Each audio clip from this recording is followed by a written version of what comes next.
Tejemos palabras al derecho y al revés. Bailamos al ritmo del bullerengue. Cantamos en guaraní. Nos saludamos en mapudungún. Nos sentimos y nos pensamos latinoamericanos y latinoamericanas. Y seguimos caminando con nuestras preguntas. ¿Cuántas formas de decir quiénes somos? De pueblos y caminantes. Ya se viene el contrapunto, presten toda su atención, arranque con su razón, yo lo escucho atentamente, pa' cantar sencillamente lo que dicte el corazón. De pueblos y caminantes. Pensamos que la cultura viene a ser la levadura del pan de la libertad. Pueblo con identidad no vive en la noche oscura. Me importa más de dónde vengo que el saber pa' dónde voy.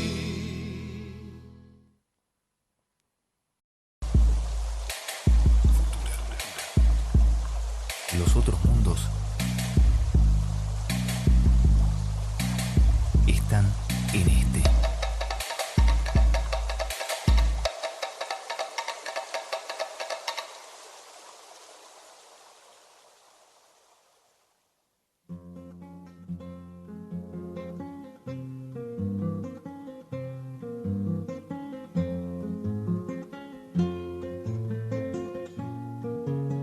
Estamos de vuelta aquí en De Pueblos y Caminantes.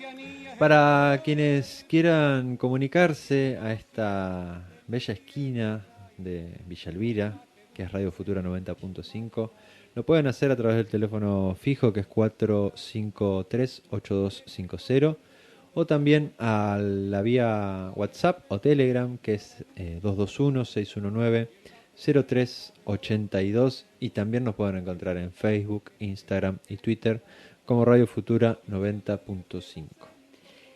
Saludamos una vez más a las radios que nos acompañan, mochilerosradio.web, y a la propaladora desde el oeste de la ciudad de Neuquén, FM 106.5. Y esta musiquita que estamos escuchando nos devuelve a la provincia de Buenos Aires, saludando a nuestro amigo y compañero Julio Zeta, que nos lleva a historias para el sur de la provincia hoy, seguramente. Así es.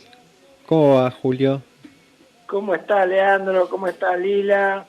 Un saludo grande para ustedes y para toda la oyentada, como se dice ahora, de Radio Futura. ¿Cómo andan? Bien, muy bien, por suerte. Anduvimos paseando hace un ratito por la provincia de La Pampa y ahora nos vinimos nuevamente a la provincia de Buenos Aires para charlar con vos sobre alguna localidad, seguramente de por aquí. ¿Qué nos traes?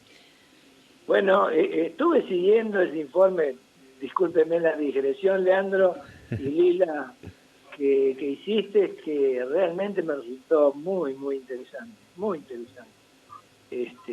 Y bueno, nosotros vamos a andar un poco, nos vamos para el sur de La Pampa y para el sur de la provincia de Buenos Aires. Vamos a ir al extremo sur de la provincia. Vamos a empezar estas columnas del 2022 desde el sur mismo, en Carmen de Patagones. Vamos a dedicarle esta columna a un repaso por esa comarca que es Carmen de Patagones, Viedma, que es justamente el extremo más sur que tiene la provincia de Buenos Aires, más o menos a unos 1000 kilómetros de donde están ustedes ahora.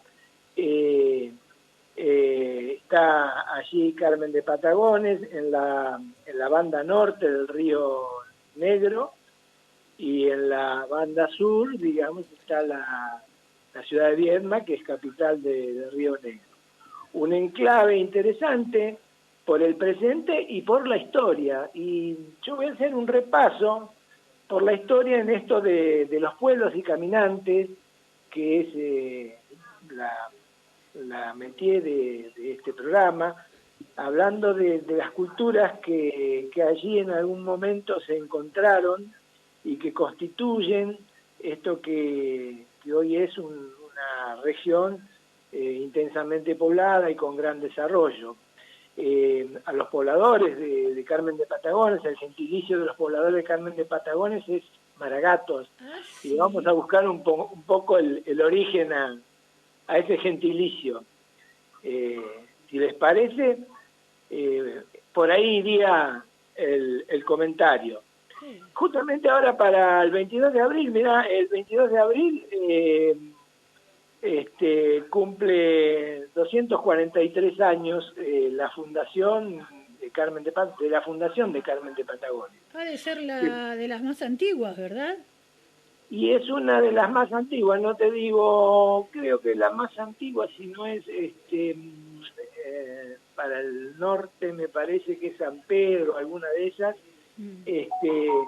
pero sí, tiene 243 años. Es singular, Lila, el motivo que dio origen a la fundación, por eso su antigüedad. En 1776 es que se crea el Virreinato del Río de la Plata. O sea que ahí cito, digamos, dentro del mismo régimen colonial, se decide la fundación de este lugar que aparentemente estaba descolgado de toda la territorialidad colonial de entonces, ¿no? Es un punto hacia el sur, casi perdido, en tierra de pueblos originarios, pero que responde a una decisión estratégica de la corona española, porque, bueno, nunca fueron muy amistosas las relaciones entre españoles e ingleses, y por ese periodo menos aún, porque ya los ingleses tenían marcado interés aventurero y colonial en estas zonas del mundo. Y un poco el mascarón de proa de todo eso era, digamos, la expansión de Portugal, digamos, hacia el sur. Entonces, estratégicamente, incluso la creación del Virreinato del Río de la Plata y la cabecera de Buenos Aires, que prácticamente Buenos Aires no era nada, era apenas un centro defensivo menor dentro del Virreinato del Perú, la creación, digamos, del Virreinato con cabecera en Buenos Aires fue un hecho novedoso que empezó a potenciar, es como se produce un giro estratégico y económico propiciado por las reformas de la corona. Y aquí, justamente aprovechando esa bahía que forma digamos, el encuentro del Río Negro con el Atlántico Sur, se decide instalar un puesto defensivo, digamos. Para esta fecha, para 1978, y que van los primeros pobladores, que en realidad los primeros pobladores como un rejuntado de gente de Montevideo y Buenos Aires, que eran medios de unos bandidos, los mandaron allí, poca gente, menos de 200 personas, sin mucho espíritu de afincamiento, sino como para marcar un hito, pero después, digamos, ya la corona avanza en esa estrategia y decide la fundación de un enclave poblacional allí, a más o menos a unos 30 kilómetros de la desembocadura del Río Negro. ¿Y cómo se produce esta población? Fomentan, viste, Lila y Leandro, dicho aquí, uno tiene que entender que el fomenta es, bueno, se suben o lo subimos a los barcos, y bueno, lograron allí un contingente de población española de la región de León, una región ahí un poquito, para ubicarse geográficamente como está arriba del límite oriental, digamos, con Portugal, de España. Es una comarca, que es un concepto bien español, el de comarca, digamos, no se define por un punto solamente, sino por un conjunto de poblaciones. Ahí aparece la Maragatería, una región que es la Maragatería, en donde habitaba esta población, que tiene muy antiguos orígenes, posiblemente en población asturiana, y también en un cierto mestizaje con población árabe. Es decir, que la vertiente de los cultural de los Maragatos es bastante interesante y compleja. Así que bueno, embarcan 2 naves con esta gente con un montón de promesas, le dicen que le van a dar útiles de labranza, que le van a pagar el pasaje, le van a dar bueyes, semillas, tierras en propiedad, casas habitadas muy dignas, y además los van a mantener un año. En realidad, ahí lo que había visto Fernando de Viedma, que era, digamos, el avanzado de la conquista, el jefe de esa avanzada, el capitán Fernando de Viedma, ya había visto cierta potencialidad para la agricultura sobre la margen sur del río. Y como esa margen no le servía mucho como punto defensivo, digamos, la población se decidió establecer en la margen norte. Algo que no dije yo al principio, pero que es interesante destacar Estás muy entusiasmado. Carmen de Patagones para nosotros es el sur, pero para la Patagonia es como el extremo norte. Claro. ¿No? La Patagonia, más o menos, siguiendo un poco la línea geográfica que le dio Leandro al programa, siguiendo el río Colorado, es el límite que marca el pasaje a la Patagonia. Claro. Y así que ahí mismo está Carmen de Patagones, a pocos kilómetros. Tiene esa particularidad, ¿no? Está como plantada en 2 mundos, sur y norte. Sur para nosotros que nos creemos del norte y norte para los verdaderos del sur. Bueno, este hombre Viedma, un tipo progresista, inteligente para la época, vio allí una oportunidad de colonizar, es decir, de establecer población fija que trajera, digamos, la agricultura y la domesticación de animales a la zona. Por un lado, como hecho productivo, y también, por otro lado, como intención de incidir en la formación y en el aprendizaje de las técnicas de agricultura en la población original. Porque estos maragatos que llegaron allí tomaron contacto rápidamente con los pobladores del lugar, con población tehuelche, algunos pampas, y digamos, funcionó esa dinámica relacional, esa vinculación de padrinazgo, comercial, política, a punto tal que, bueno, fue fácil instalarse. Lo que no fue fácil es encontrar las cosas que le iban a dar los españoles, porque no le dieron ninguna. Por más que buscaran en las bodegas los barcos, ahí no había ni útiles de labranza, ni bueyes, ni semillas, ni nada. O sea que esta población se tuvo que arreglar y es un hito del lugar, las cuevas de los Maragatos, en los acantilados ahí cercanos al río, ¿no? Sobre el mar, cercanos al río, porque vivieron mucho tiempo en cuevas cavadas en esos acantilados. Así que, bueno, se instalaron allí durante un buen tiempo mientras se iba dando esta como microfusión entre poblaciones de un lado y del otro. Bueno, después este sitio fue cobrando, además de la importancia geopolítica, con este desarrollo insinuado por estos maragatos que llegaron allí, fue cobrando importancia comercial, se convirtió en una especie de puerto de intercambios bastante fuerte entre, digamos, todo el comercio de los pueblos araucanos y los pueblos tehuelches en la zona con el tráfico de la producción local, más lo que venía en barcos de cabotaje a comerciar, digamos, de intercambio, que fuera bebidas, todos productos ya manufacturados que llegaban al lugar y que eran distribuidos en una población que tenía una particularidad también, la población original de ahí. Era un poco arisca, pero era gustosa de dejarse convencer por por los regalos. Sí. Y si el alcohol, un poco mejor.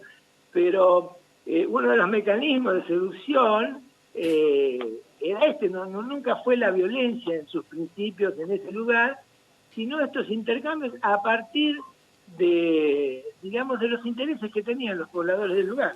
Un dato curioso es que cuando llegaron las primeras mujeres no les gustó nada, porque se dieron cuenta que ya la cosa venía como para instalarse definitivamente. Y hubo un sector, digamos, de la población original que resistió un poco, pero bueno, fueron seducidos por el comercio, sobre todo por el comercio, por el intercambio, y bueno, eso funcionó perfectamente hasta casi fines del siglo XIX, con lo que ya alguna vez hemos conversado sobre la mal llamada conquista del desierto, que fue el genocidio de los pueblos del sur. Y qué interesante como fenómeno de sociabilidad, ¿no? Esto de las resistencias y por otro lado las formas de integración comercial.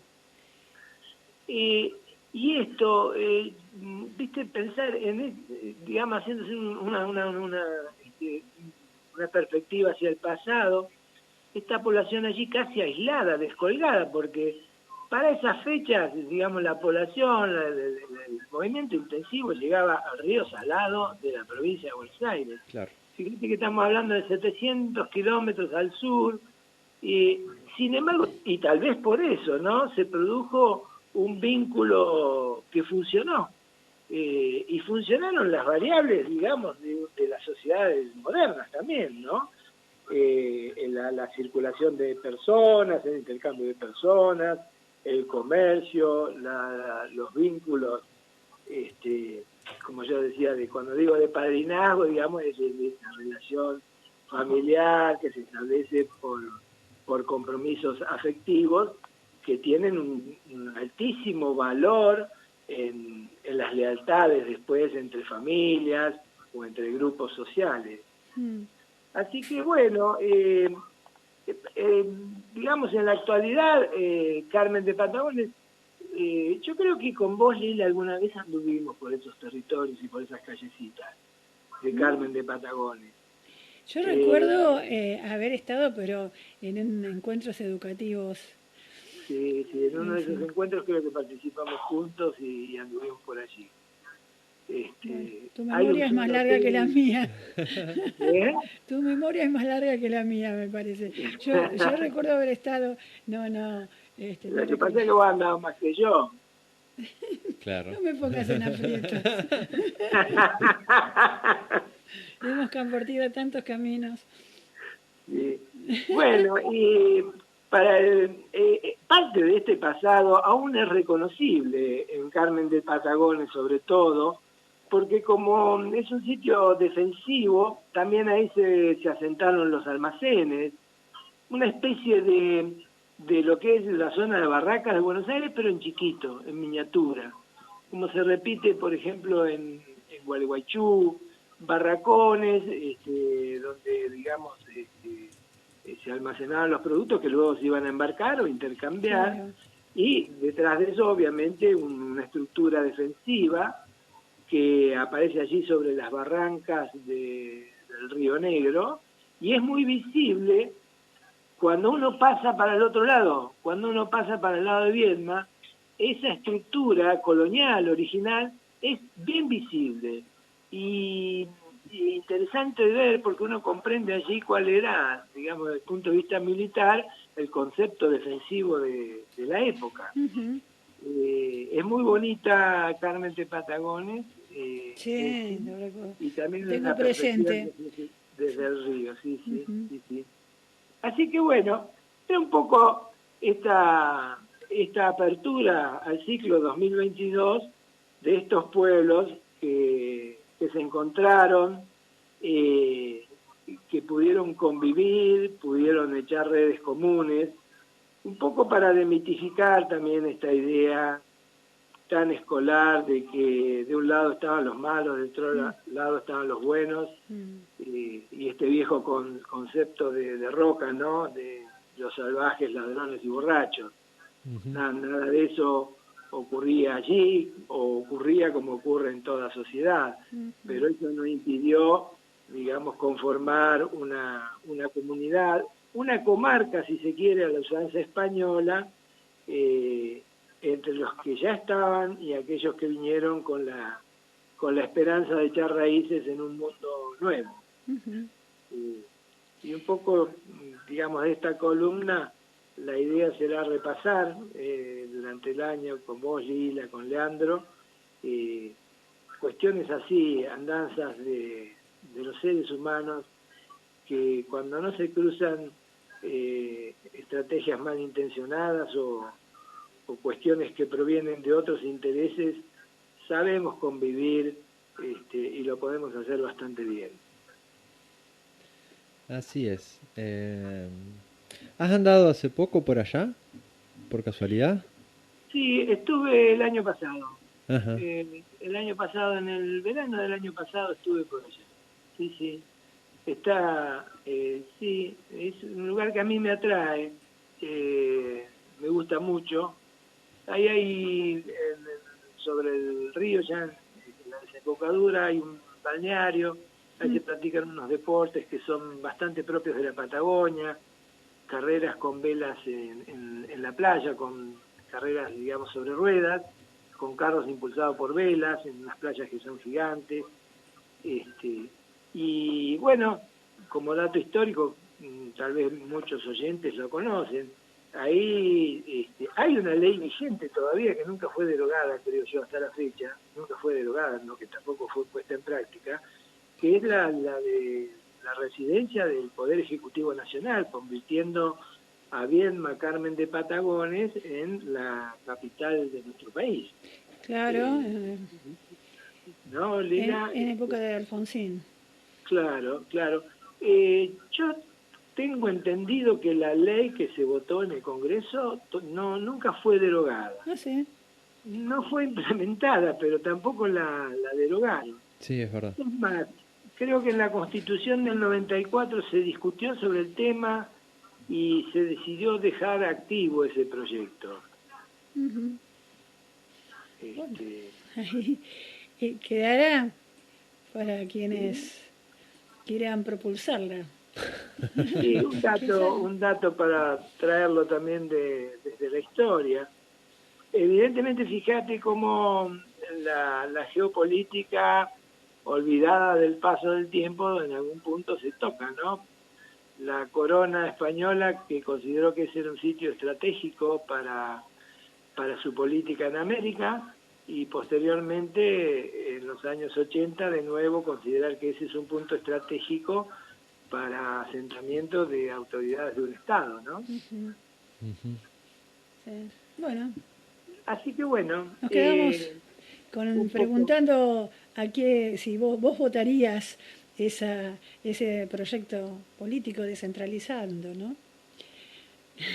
Y vos sabés que ahora a eso se le suma una cuestión que también es geopolítica. Con la Constitución del 94, al haber establecido como provincia la provincia de Tierra del Fuego y las islas del Atlántico Sur, el centro geográfico del territorio nacional se desplazó al sur. No es más ese punto que está fijado en un monolito ahí en Córdoba. El centro geográfico es otro ahora. Que también coadyuva esta idea, esta visión de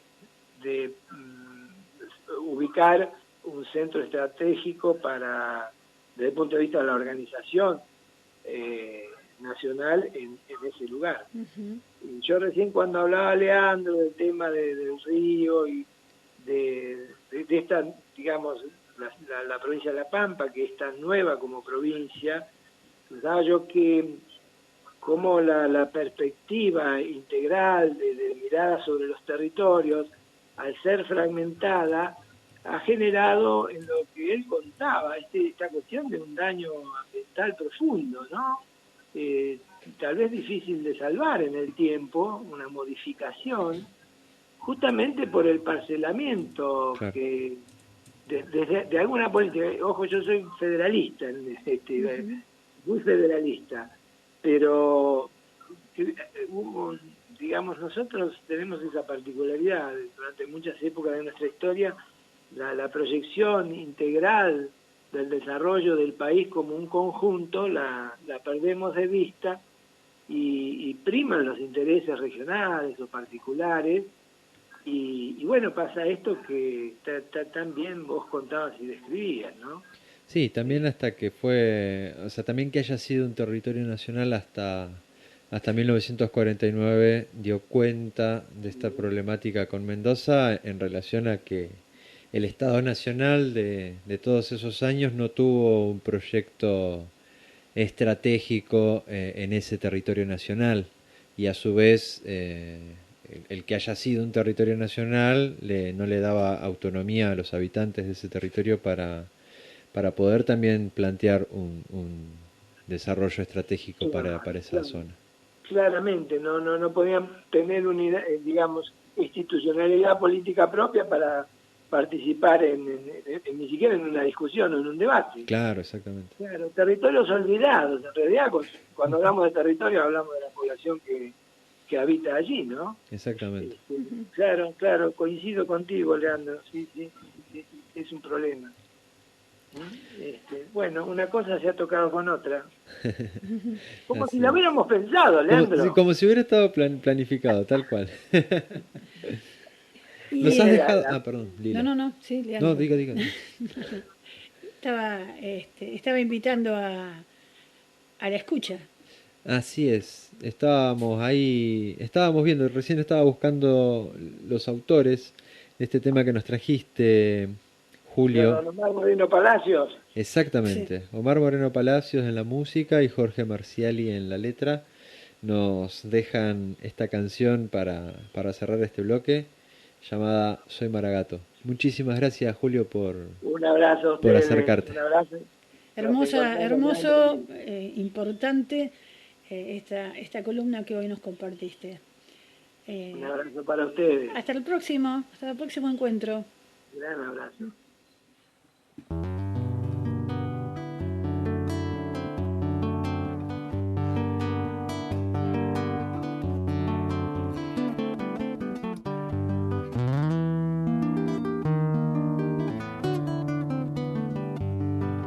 Sangre de sol naciente, los maragatos, al este de la patria, espuma y campo, al norte de ninguno y al sur de nadie. Yo soy la Patagonia de Buenos Aires, sangre de sol naciente, los maragatos, al este de la patria, espuma y campo. Yo no soy de estos pagos, soy maragato. Carmen de Patagones te estoy nombrando.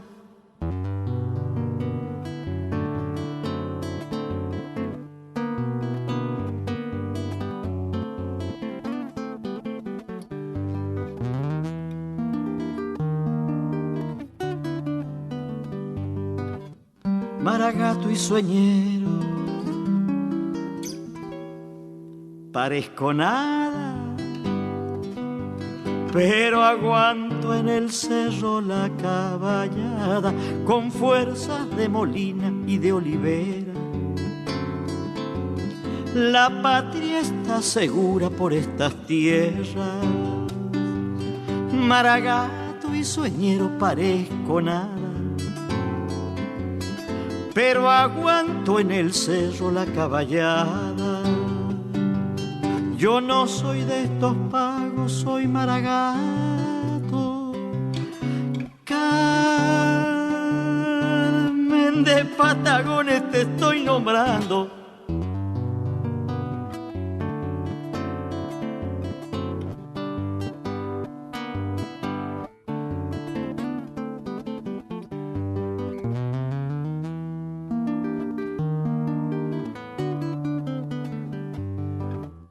Que se chupen el río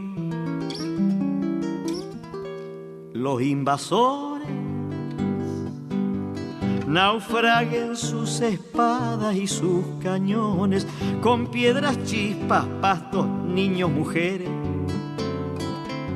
Chirriaban como mosca los portugueses, que se chupen el río los invasores, naufraguen sus espadas y sus cañones. Yo no soy de estos pagos, soy Maragato, Carmen de Patagones te estoy nombrando. Con el gaucho Molina, soberanía. Cañonazos del Manco, soberanía. Pueblo indispensable, soberanía. Cerro La Caballada, soberanía. Yo no soy de estos pagos, soy Maragato. Carmen de Patagones te estoy nombrando.